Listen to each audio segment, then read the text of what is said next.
The gunshot echoed through the rain-soaked street as Jessica dove behind a car, her heart hammering against her ribs. She shouldn't be here.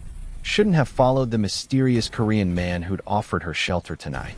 But when Jin-moo turned back, his dark eyes blazing with something primal as he shielded her body with his own, Jessica felt something crack open inside her chest. Something dangerous. Something inevitable. "Stay behind me," he commanded, his accented voice rough with an authority that made her knees weak even as bullets ricocheted off metal around them. In that moment, soaked and terrified and inexplicably alive, Jessica realized her carefully controlled life had just shattered completely. Welcome to Afro K-Drama, lovely people. Please like, share, and subscribe to support my channel for more quality drama. 24 hours earlier, Jessica Monroe had walked into Dr. Chen's office believing she was preparing for her dream wedding. She walked out knowing her fiancé would never marry her. "I'm sorry, Miss Monroe," Dr. Chen said gently, sliding the report across his desk. "The tests show severe premature ovarian failure. Natural conception is extremely unlikely." The words hit like a physical blow. Jessica stared at the medical terminology swimming before her eyes, each clinical phrase another nail in the coffin of her future. At 28, she was being told her body had betrayed her. "How unlikely," she whispered. "Less than 1% chance without significant medical intervention." Jessica's hands trembled as she folded the report. She needed to tell Henry carefully, privately. They'd figure this out together. They loved each other. She was wrong. Henry was waiting in the hallway with his mother and sister.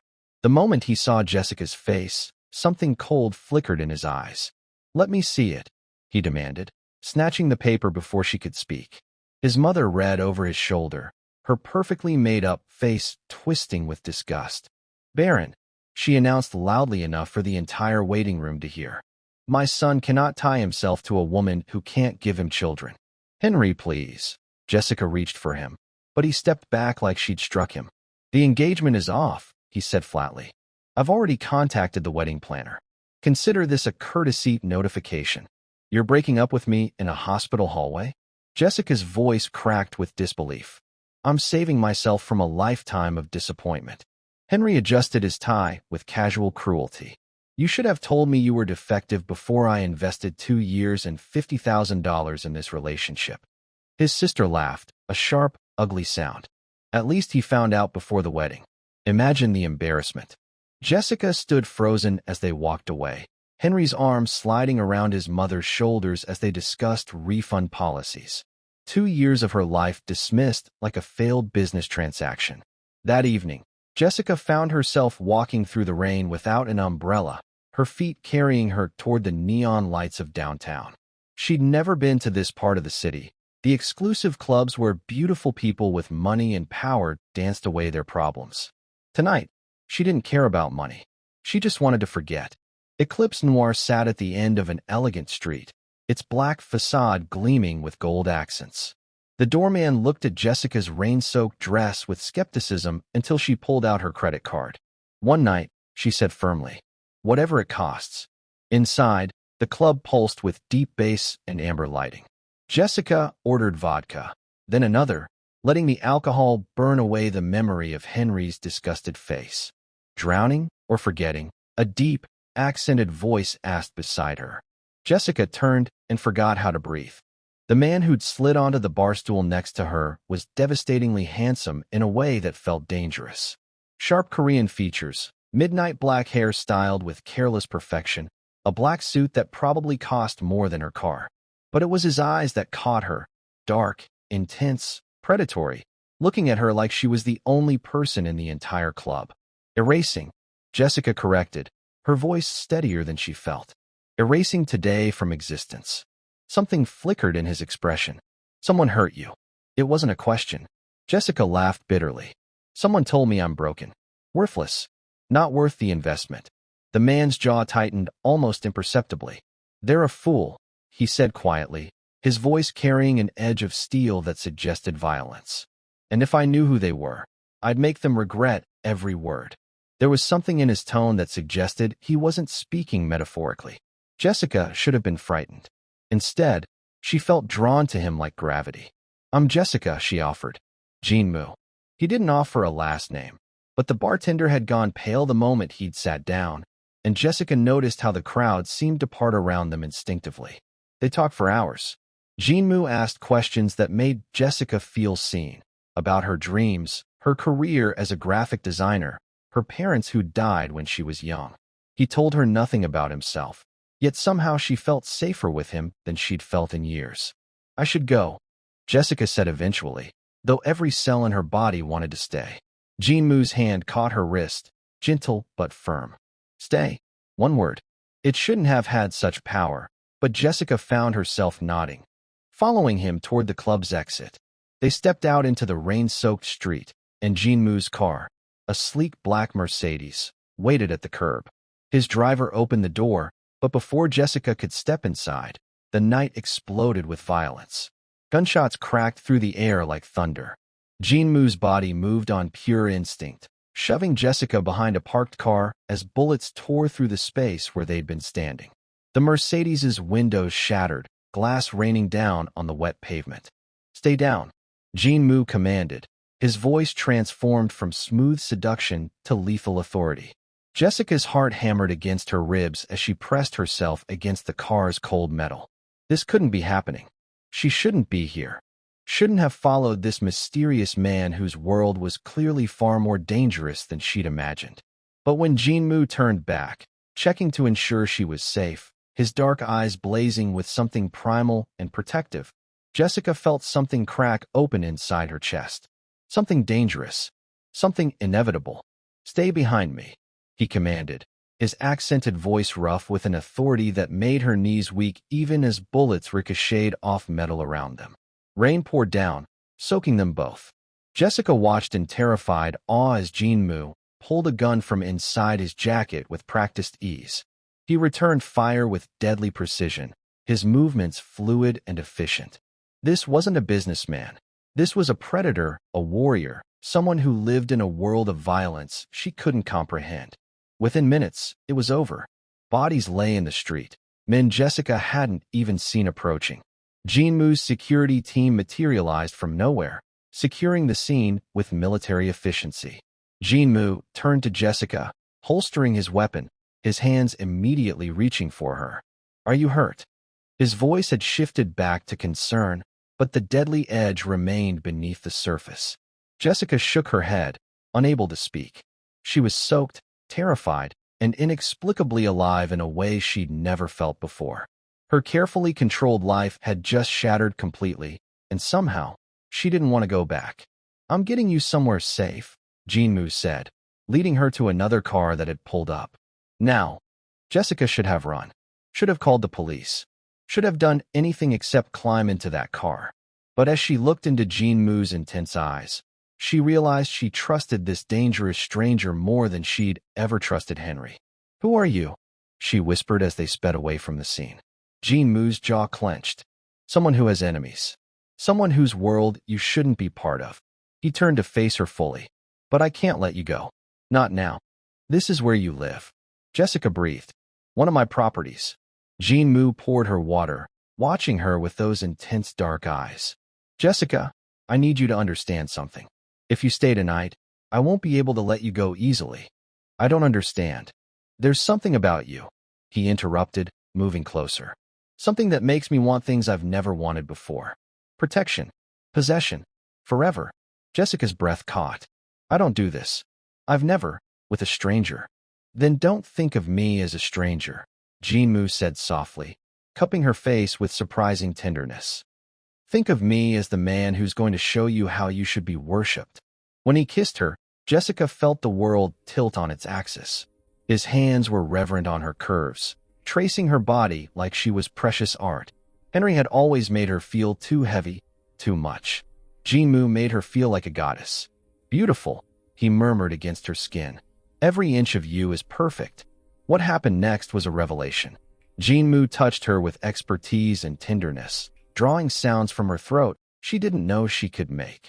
When they finally came together, Jessica felt something fundamental shift in her soul, like a piece of herself she'd lost had suddenly clicked back into place. Jinmu felt it too. He'd been with countless women, but this was different. This curvy, wounded woman with fire in her eyes had awakened something he'd thought long dead. As he held her afterward, feeling her heartbeat against his chest, one thought consumed him: mine. The next morning, Jessica woke to soft sunlight and an empty bed. Panic seized her immediately. What had she done? She'd slept with a stranger whose last name she didn't even know. Mortified and overwhelmed, she dressed quickly and slipped out before Jin-moo returned from wherever he'd gone.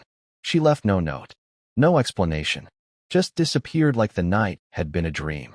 Jin-moo returned with breakfast and flowers to find her gone. He stood in his empty penthouse, fury and something darker burning in his chest. Women didn't leave him. He left them. But more than that, she'd felt like his, and now she was gone. He pulled out his phone. "Tae-won," he said to his second-in-command, his voice deadly calm. "I need you to find someone. A woman named Jessica. She was here last night. Full name, address, employment history, everything. And I want it within 6 hours." Tae-won knew better than to question orders from the most feared mafia boss in the city. "Yes, boss." Jin-moo stood at his window, staring out at the city he controlled. Somewhere out there was the woman who'd made him feel alive for the first time in his 34 years. And he would find her. 3 weeks later, Jessica knelt on her bathroom floor, staring at 5 positive pregnancy tests lined up on the counter like an accusation. Impossible. The doctors had said she was infertile. The test had been clear, less than 1% chance. Unless the test had been wrong. Unless that night with Jin-moo had been the miracle the doctors said would never happen. Jessica's hands shook as she touched her still flat stomach. She was pregnant, unemployed, recently dumped, and pregnant with a stranger's baby. Her phone rang. An unknown number. "Miss Monroe," a professional voice asked. "This is Genesis Holdings. We received your application for the senior graphic designer position. Can you come in for an interview tomorrow?" Jessica hadn't applied to Genesis Holdings, the most prestigious design firm in the city. But she needed a job desperately. "Yes," she said quickly. "What time?" 10 a.m. "Ask for Mr. Park." The next morning, Jessica dressed in her most professional outfit and tried to ignore the nausea rolling through her stomach. Genesis Holdings occupied a sleek glass tower in the financial district. The lobby alone was intimidating, all marble and modern art. "Jessica Monroe?" A young woman approached with a clipboard. "Follow me, please. Mr. Park is running late, but Chairman Kong wanted to meet you personally." Jessica's stomach dropped. "Chairman Kong, our CEO. He personally reviews all senior hires." They rode the elevator to the top floor. Jessica's palms were sweating. This was too big an opportunity. She'd never worked anywhere this prestigious. What if they found out she'd been fired from her last job for taking too many sick days? The elevator doors opened directly into a massive office. Floor-to-ceiling windows overlooked the entire city. Expensive artwork lined the walls. And behind an enormous desk sat you.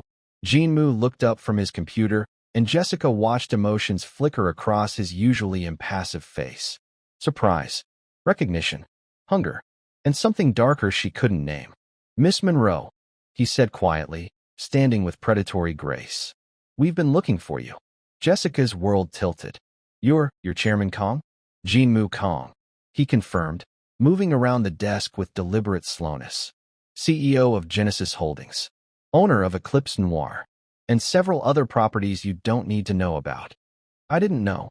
Jessica backed toward the elevator, but Jin-moo pressed a button that locked the doors. "Don't run," he commanded softly. "Not again. This was a mistake.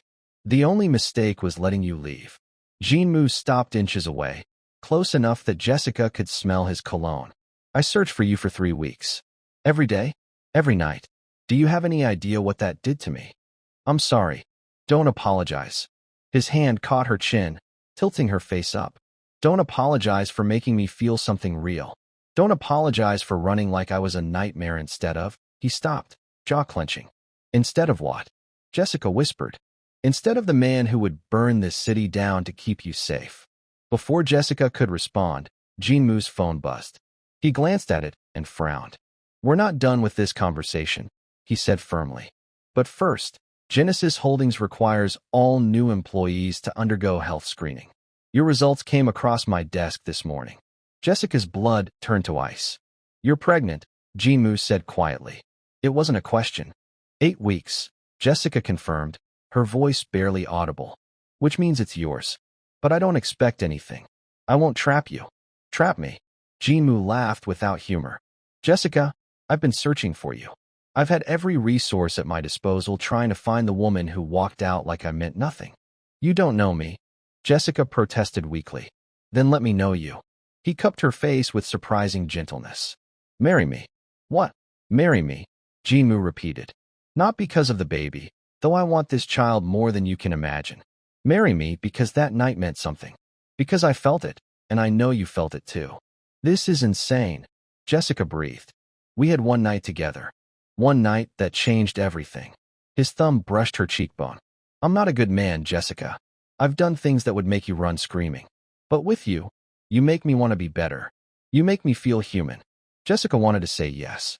Every cell in her body screamed to accept his protection, his intensity, his overwhelming presence. But fear held her back. I need time, she whispered. This is too much, too fast. Jinmu's jaw tightened, but he nodded. You'll work here, in my building, where I can see you're safe. And you'll let me take care of you. You and the baby. That's non-negotiable. I don't need. You're carrying my child, Jinmu interrupted, his voice steel-wrapped in silk. That makes you mine to protect. Argue all you want. But that's the reality you're living in now. The possessiveness in his tone should have frightened Jessica. Instead, it sent heat curling through her veins. The following days established a new rhythm. Jessica started her position as senior graphic designer, working on high-profile campaigns. Jinmu appeared in her office multiple times daily with elaborate meals, vitamins, and once, inexplicably, a pregnancy pillow. It's too early for this, Jessica protested. You'll need it eventually. Jinmu said it in her office chair with the seriousness of a man defusing a bomb. The internet said expecting mothers need support. You researched pregnancy? I researched everything. His dark eyes held hers. How to take care of you. What you need. What could go wrong. I'm not leaving anything to chance. Jessica's heart did something complicated in her chest. This powerful, dangerous man was studying pregnancy forums like his life depended on it. By the end of the first week, office gossip reached a fever pitch. The new designer was pregnant. The chairman was obsessed with her. People whispered about gold digging and manipulation. Jessica tried to ignore the rumors until her supervisor, David, cornered her in the supply room. So you're carrying the boss's bastard, David said, blocking the door. Think that makes you special? Let me pass, Jessica said firmly, but David stepped closer, invading her space. You spread your legs for him. Maybe you'd do the same for me in exchange for good performance reviews. The door exploded inward with enough force to crack the frame. Jinmu stood there, and Jessica had never seen such pure rage on a human face. In 2 strides, he'd grabbed David by the throat and slammed him against the wall. You touched my woman, Jinmu said with deadly calm. You threatened my child. Give me one reason I shouldn't kill you right now. Jinmu. Don't. Jessica started, but he held up a hand. One reason. He repeated, his grip tightening. I'm sorry, David choked out. I didn't know. You didn't need to know she was mine to know this was wrong. Jinmu released him, letting David crumple to the floor. Security will escort you out. If I ever see you within 100 yards of this building or Jessica again, they won't find your body. David scrambled out, and Jinmu immediately turned to Jessica, his hands running over her arms. Did he hurt you? The baby. We're fine, Jessica assured him, though her hands were shaking. That evening, Jinmu assembled every employee in the main conference hall. Jessica stood beside him, acutely aware of his hand possessively on her waist. I'm making an announcement, Jinmu said, his voice carrying easily through the silent room. This is Jessica Monroe. She carries my child and will soon be my wife. Anyone who disrespects her disrespects me. Anyone who touches her signs their own death warrant. Anyone who spreads rumors will find themselves unemployed and unemployable. Is that understood? The room erupted in shocked whispers and frantic nods. One more thing, Jinmu added. Human Resources will conduct a full review of workplace harassment policies. This company will be a place where Jessica feels safe, or people will be removed permanently In some cases, Jessica felt her face burning, but Jean Mu's hold never wavered. His message was clear. She was under his protection, and anyone who challenged that would face consequences. Later that night, as Jean Mu drove them back to his penthouse, he'd insisted she move in for safety. Jessica finally found her voice. "You can't threaten to kill people every time someone bothers me. Watch me," Jean Mu replied calmly. "You're carrying my child, Jessica. You think I'm going to let anyone make you feel unsafe? There are laws. I operate outside most laws. It wasn't arrogance, just fact. And if that makes me a monster, I'll accept it. But you and our baby will be protected." Jessica stared at his profile, illuminated by streetlights. This man was dangerous, powerful, possibly involved in illegal activities. She should be terrified. Instead, she felt safer than she ever had with Henry. The next few weeks passed in a blur of doctor's appointments, Jean Mu hovering like an overprotective shadow, and Jessica slowly accepting her new reality. She was living with a mafia boss, pregnant with his child, and falling deeper under his spell every day. One evening, she found Jean Mu in his office, reviewing files with a grim expression. "What's wrong?" she asked. He looked up, and something dark flickered in his eyes. "Nothing you need to worry about, Jean Mu. There's a problem with a rival organization," he admitted reluctantly. "The Volkov family. They've been pushing into my territory. Is it dangerous?" "Not for you." Jean Mu stood, pulling her into his arms. "I'll handle it. You just focus on taking care of yourself and the baby." But Jessica saw the tension in his shoulders, the way his jaw clenched. Whatever was happening, Jean Mu was worried, and that terrified her. A few days later, Jessica's past came crashing back. Henry appeared at Genesis Holdings, demanding to see her. Security tried to stop him, but he caused such a scene that Jessica agreed to meet him in the lobby. "You're pregnant?" Henry stared at her visible baby bump with disbelief. "The doctors said you were infertile." Apparently they were wrong. Jessica said coldly. "Is it mine? Did you cheat on me?" "We broke up 3 months ago, Henry. The timeline is impossible. And even if it were yours, you made it clear you wanted nothing to do with me." Henry's face twisted with anger. "You trapped someone else. Found another fool too." Jean Mu appeared beside Jessica like a shadow made flesh. "Finish that sentence," he said quietly, "and it will be your last." Henry looked up at Jean Mu's towering presence and paled. "Who the hell are you?" "The father of her child, her fiancé, and the man who's going to make you disappear if you ever speak to her again." Jean Mu's voice was ice cold. "Security, escort this man out. If he returns, call the police. Or me. Whichever comes first." As Henry was dragged away, still sputtering protests, Jean Mu turned to Jessica. "Are you all right?" Jessica nodded, but she was trembling. Jean Mu pulled her against his chest, his hand rubbing soothing circles on her back. "He can't hurt you anymore," he murmured. "No one can." That night, Jessica couldn't sleep. She kept thinking about Henry's accusations, about how Jean Mu had appeared like her avenging angel, about how completely her life had changed. She found Jean Mu on the balcony, staring out at the city. "Can't sleep?" he asked without turning. Jessica joined him at the railing. "Thinking about you. This. Everything." She touched her growing belly.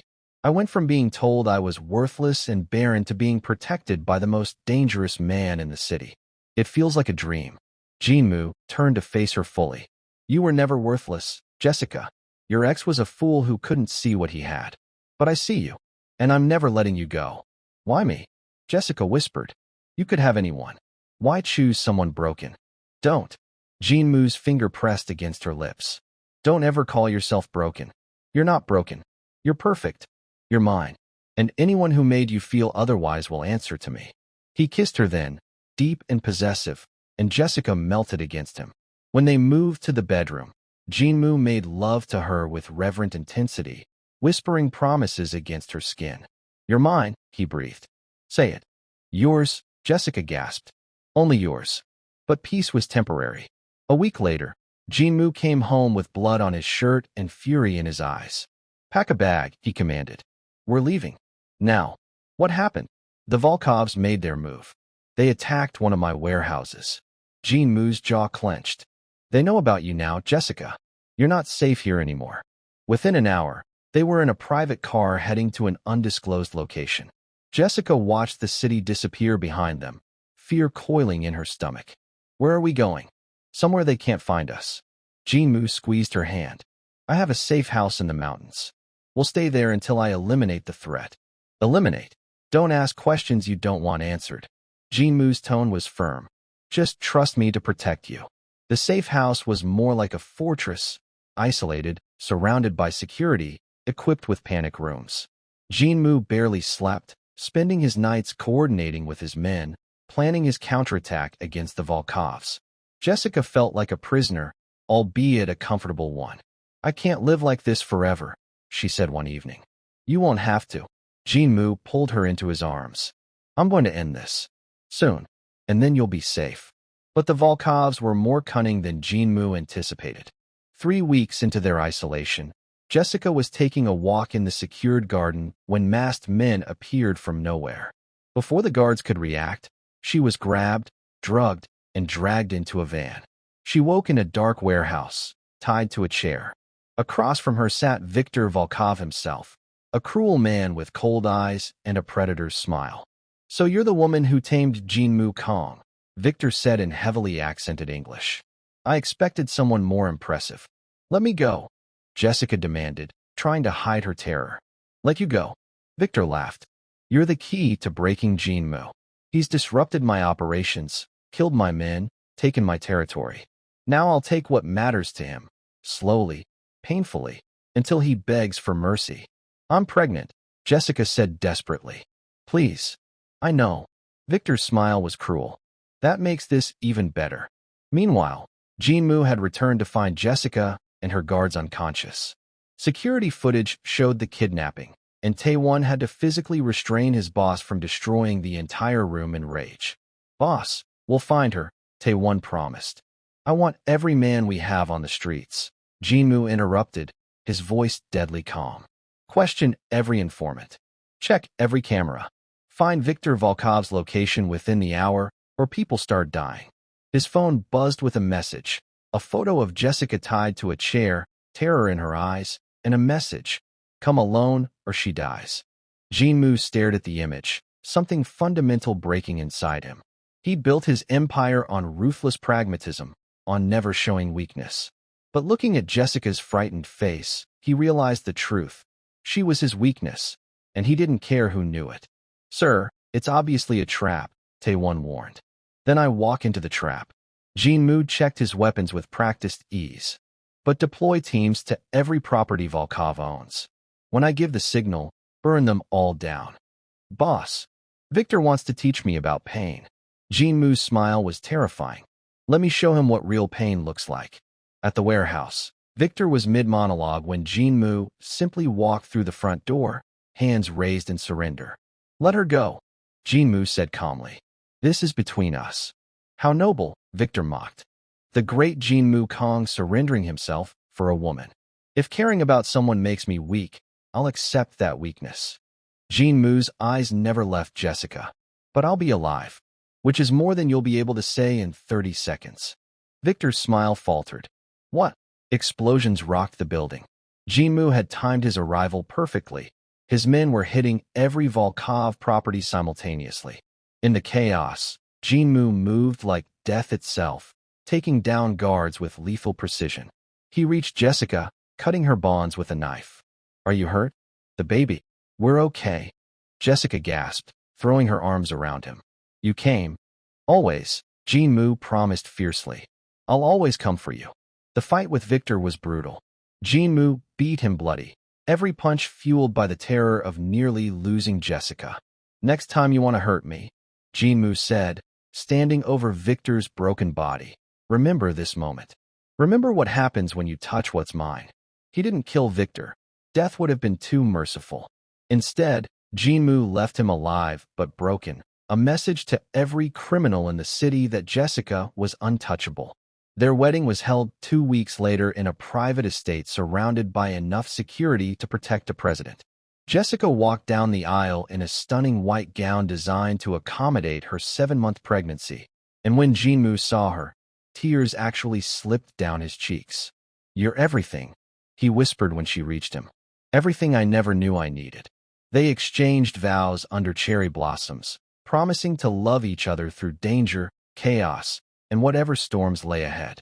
I, Jinmu Kong, promise to protect you, cherish you, and love you for the rest of my life, Jinmu said, his voice thick with emotion. You took my darkness and brought light. You made me believe in something beyond power and control. You made me believe in love. I, Jessica Monroe, promise to stand beside you, support you, and love you unconditionally. Jessica replied through happy tears. You showed me I was never broken. I was just waiting for the right person to make me whole. When Jinmu kissed her, the assembled guests erupted in applause. It was a beginning, a promise, a forever. 2 months later, Jessica went into labor 3 weeks early. Jinmu transformed from powerful mafia boss to panicked, expectant father in seconds, pacing the hospital waiting room and threatening the medical staff if anything went wrong. Sir, you need to calm down, a brave nurse said. Your wife is doing fine, but you're scaring other patients. My wife is in pain, Jinmu growled. Nothing is fine until I know she's safe. When they finally allowed him into the delivery room, Jinmu held Jessica's hand through every contraction, whispering encouragement. And when their daughter was born, a perfect baby girl with Jessica's warm brown eyes and Jinmu's determination, he wept openly. She's perfect, he breathed, cradling their daughter carefully. You're both perfect. They named her Cassie, a name that meant brave and clever, qualities they hoped she would embody. The following months were chaos, sleepless nights, constant feedings, learning to be parents while managing Jinmu's empire. But they faced it together, their love deepening with every challenge. Jinmu gradually transitioned from his more dangerous operations, focusing on legitimate businesses. He wanted to be there for Cassie's first steps, her first words, her first everything. He wanted to grow old with Jessica, not die young because he couldn't let go of power. One evening, as Jessica nursed baby Cassie, Jinmu watched from the doorway with an expression of pure wonder. What are you thinking? Jessica asked softly. Jinmu crossed the room and kissed her forehead. That I'd do it all again.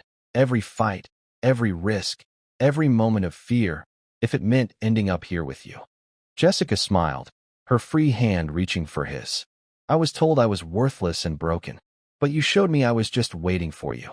And I was a man who knew only darkness, Jinmu murmured, until you brought light into my life. 5 years later, Jinmu stood at Cassie's kindergarten graduation, watching his daughter receive a certificate for most helpful student. Beside him, Jessica held their 2-year-old son, Daniel, while their youngest, a baby girl named Grace, slept in her stroller. 3 miracles, Jinmu whispered, looking at his family. From a woman they said was infertile. Jessica leaned against his shoulder. Not miracles. Blessings. Because I found you. Because we found each other, Jinmu corrected, pulling her close. Their story had started with pain. Jessica's humiliation, Jinmu's emptiness. But it had transformed into something beautiful.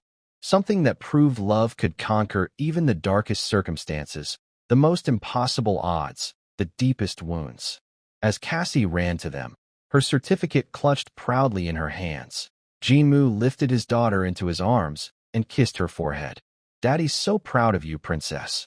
Jessica watched them, her heart full to bursting. She'd been dumped, humiliated, told she was worthless. Now she stood surrounded by love, protected by the most powerful man in the city, mother to 3 impossible children.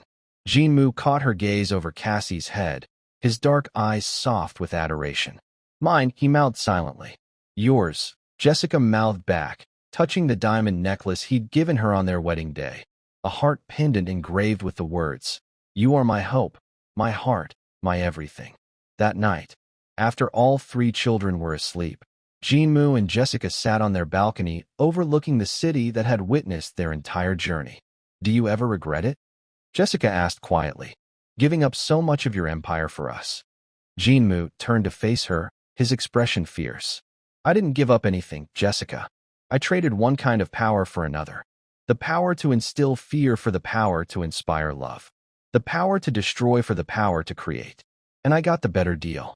He pulled her into his lap, his arms wrapping around her protectively. You took a broken man and showed him how to be whole. You gave me a family, a purpose, a reason to be better than I was.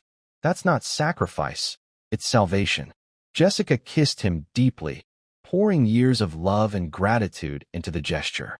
When they finally pulled apart, both were breathless. I would choose you again, Jinmu whispered against her lips. In every lifetime, in every universe, I would always choose you. And I would always choose you, Jessica replied. My protector, my partner, my home. Inside their penthouse, 3 children slept peacefully, the impossible offspring of a woman told she was barren and a man who'd never believed in love. Outside, the city sparkled with lights, indifferent to the miracle that had occurred within its borders. From a woman dumped for infertility, Jessica had become a mother, wife, and proof that miracles weren't just possible. They were inevitable when 2 broken souls chose to heal together. From a mafia boss who'd known only darkness, Jinmu had become a father, husband, and living testament that even the most damaged hearts could learn to love. Their story had been forged in fire, tempered by danger, and strengthened by unwavering devotion. And now, years later, it stood as proof that love, real, consuming, unconditional love, could conquer anything. The end. Thank you so much for watching, lovely people. What was your favorite moment from Jinmu and Jessica's incredible journey? Drop your thoughts in the comments below. Don't forget to smash that like button and subscribe to Afro K-Drama for more addictive, emotional, swoon-worthy stories. See you in the next drama.